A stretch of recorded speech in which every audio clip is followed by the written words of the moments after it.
जय हिंद, welcome to Lion Technical Hub. Lion Technical Hub में आपका स्वागत है। I am Lion sir, having 30 years of experience in industry and today I am going to tell you about data transmission। तो दोस्तों, मैं उन लोगों से रिक्वेस्ट करूंगा जिन्होंने अभी पहली बार जो है हमारे चैनल से जुड़े हैं, कृपया चैनल को सब्सक्राइब कर लें। और आइए शुरू करते हैं। Data transmission.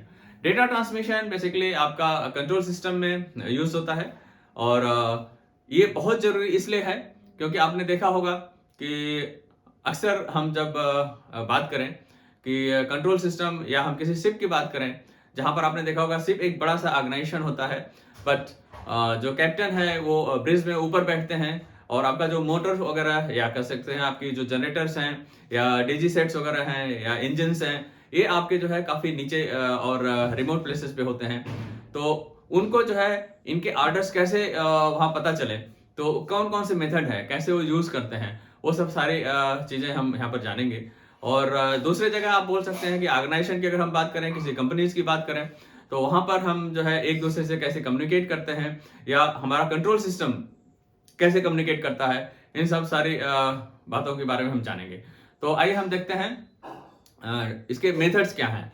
तो पहले तो हम ये जान लें कि एक मेथड है जिसको हम बोल सकते हैं कि वॉइस पाइप या आप बोल सकते हैं टेलीफोन। तो ये दोनों अलग अलग हैं। वॉइस पाइप की अगर हम बात करें तो वॉइस पाइप होता है, जैसे आपको मैंने बताया था कि आपका ये कोई एक शिप है और ये इस तरह से मतलब बना हुआ है। यहाँ आपने देखा होगा ब्रिज है और यहाँ से जो है कि कैप्टन्स वगैरह आपका जो है कि कंट्रोल कर रहे हैं। और आपने देखा होगा कि प्रॉपलर यहाँ पर होता है। तो जैसे एक ब्लॉक डायग्राम है आपको समझने के लिए, तो यहाँ जो कैप्टन बैठ रहे हैं इनके ऑर्डर्स, और जनरली आपका इंजन रूम यहाँ पर होता है जहां पर ये चल रहा है, तो इनको कैसे सुनाई देगा यहाँ पर। तो ये जो है आपने देखा होगा वॉइस पाइप। तो वॉइस पाइप बेसिकली क्या होता है कि एक पाइप होती है और यहां से जो है ये पाइप आपका वेरियस कंपार्टमेंट्स, आपने देखा होगा यहाँ बहुत सारे कंपार्टमेंट्स होते हैं, तो और बहुत सारे डेक्स होते हैं, राइट। तो इसके हिसाब से यहां से होते हुए ये आपके यहाँ पर इंजन रूम में ये कनेक्टेड होती है। और जिस जगह भी आपको कम्युनिकेट करना होता है वॉइस पाइप से, उसकी इंडिविजुअल वॉइस पाइप होती है, राइट। इसमें से आप एक दूसरे से कनेक्ट नहीं कर सकते हैं। और यहां से जब ये बोलेंगे, वॉइस पाइप इन इस तरह का शेप होता है, एक पाइप जैसा गोल सा, और वहां से आप बोलेंगे तो नीचे जो है यहाँ इंजन रूम में यहाँ पर सुनाई देगा। और इसको अटेंड करने के लिए वहां पर एक बेल सिस्टम होता है, बेल बजा देंगे तो ये समझ जाएंगे कि यहाँ पर जो है कि कोई अभी कम्युनिकेशन होने वाला है, राइट। तो यहां से ये बोलेंगे और यहाँ ये सुन करके ये भी आपको रिवर्ट में बैक करेंगे और आप यहाँ सुन सकते हैं, ठीक है। ये मेथड होता है वॉइस पाइप। या दूसरा मेथड है टेलीफोन। टेलीफोन से भी आप जो है बात कर सकते हैं। तो पहले जमाने में हम घुमा करके जो है टेलीफोन से हम बात कर लेते थे। आजकल तो हमारे पास बहुत सारे सप्लाईज हैं और डायरेक्टली हम जो है यहाँ से बात कर सकते हैं। डायरेक्ट लाइन है, हॉटलाइंस है, तो इस तरह से हम टेलीफोन से भी बात कर लेते हैं, राइट। आपने देखा होगा कि हॉटलाइन बेसिकली जैसे इंडिया, पाकिस्तान या मे भी अलग अलग कंट्रीज हैं, वहां पर इंडिविजुअल लाइंस होती हैं और वो हॉटलाइन बोलते हैं क्योंकि उसमें कोई डिस्टर्बेंस नहीं है, कोई डायलिंग नहीं है। आप यहाँ से उठाएंगे, वहां पर बेल बज जाएगी और डायरेक्टली आप बात कर सकते हैं। तो हॉटलाइन हो गया, टेलीफोन सिस्टम हो गया, ये आपका वॉइस पाइप है। एंड आप बोल सकते हैं सेकेंड मेथड है आपका यहाँ पर, ये होता है मैकेनिकल। मैकेनिकली आप होता है, या आप बोल सकते हैं कि मैकेनिकली बाय साफ्टिंग, यहाँ बोल सकते हैं बाय साफ्टिंग या गियर। तो अभी क्या है, मैकेनिकली बाय साफ्टिंग और गियर्स, यानी कि यहाँ पर मैकेनिकली कनेक्टेड है। आपने अगर कुछ ऑर्डर दिया कि इंजन्स को कि उसको स्लो हेड चलना है, हाफ हेड चलना है या फुल हेड चलना है, या स्टर्न देना है उसको, स्लो स्टर्न, हाफ स्टर्न और फुल स्टर्न। तो लाइक दैट आपके जो किस डायरेक्शन में मोटर को चलाना है, यानी कि इंजन को चलाना है, तो उस तरह से आप यहाँ पर उस पोजीशन को मैकेनिकली आप जो है शिफ्ट करके यहाँ देंगे और यहाँ पर भी इंडिकेट करेगा आपको मैकेनिकली कि किस पोजीशन में चाहिए। और ये देख करके विजुअल डिस्प्ले से आपको दिखाई देगा। वहां पर बजर है, बजर बजा देंगे तो आपको पता चल जाएगा। और जैसे ये फॉलो कर लेते हैं, आपको वापस ये जो है बजर बजा के बता सकते हैं कि फॉलो हो गया है, राइट। तो इस तरह से भी आपका जो है मैकेनिकली, इसको बोलते हैं मैकेनिकल साफ्टिंग और बाय गियर सिस्टम से आप इंडिकेट कर सकते हैं, राइट। और थर्ड मेथड है आपका इलेक्ट्रिकली। इलेक्ट्रिकली आप जो है भी इंडिकेट कर सकते हैं। तो जो इलेक्ट्रिकल सिस्टम है, इलेक्ट्रिकल में आपका आएगा एम टाइप ट्रांसमिशन हो सकता है, यानी कि मोटर टाइप ट्रांसमिशन। तो आप यहां पर लिख सकते हैं ये एम टाइप ट्रांसमिशन। और दूसरा आप बोल सकते हैं इसको कि motor type transmission. M type transmission basically motor type transmission. And आपका हो जाएगा सिंक्रो, यहां पर हो जाएगा सिंक्रो ट्रांसमीटर के थ्रू भी आप बता सकते हैं। और इसमें और एक थर्ड होता है मैक्स स्लिप।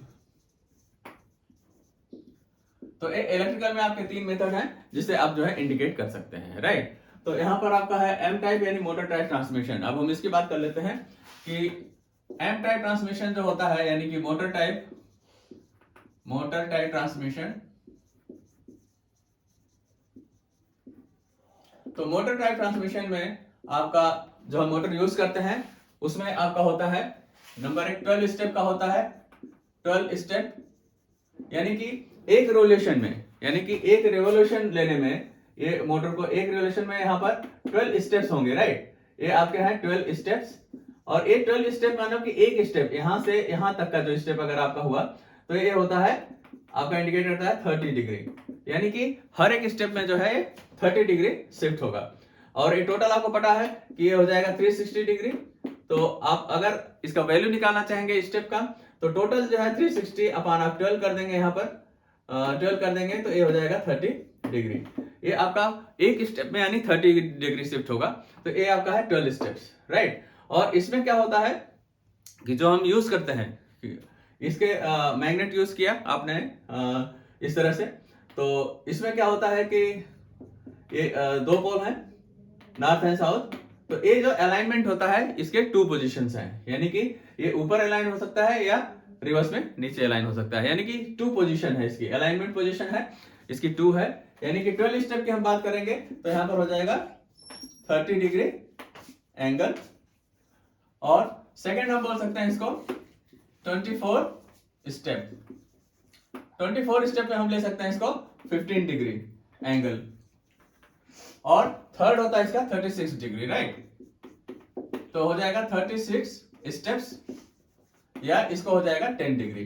तो ये आपका ये डिग्री क्या है बेसिकली एक स्टेप में कितना एंगल चेंज होगा, ये आपके स्टेपिंग है, राइट। तो अब ये देख लीजिए कि इसमें जितना ज्यादा यानी कि पोल्स होंगे, यानी कि जितने ज्यादा स्टेप्स होंगे उतना ही इसकी एक्यूरेसी ज्यादा होगी, right. The more you have steps यानी in one revolution that much will be your accuracy, right. तो ये आपका है एम टाइप ट्रांसमिशन में ये 3 होते हैं। तो आपने इसको देख लिया। और अभी हम आपको बताते हैं कि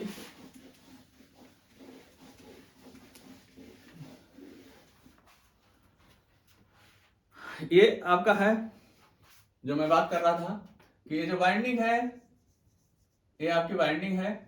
और यहां से आप ऐसे ले लीजिए, यहां पर भी आपकी ये वाइंडिंग है और इस तरह से आपकी वाइंडिंग है।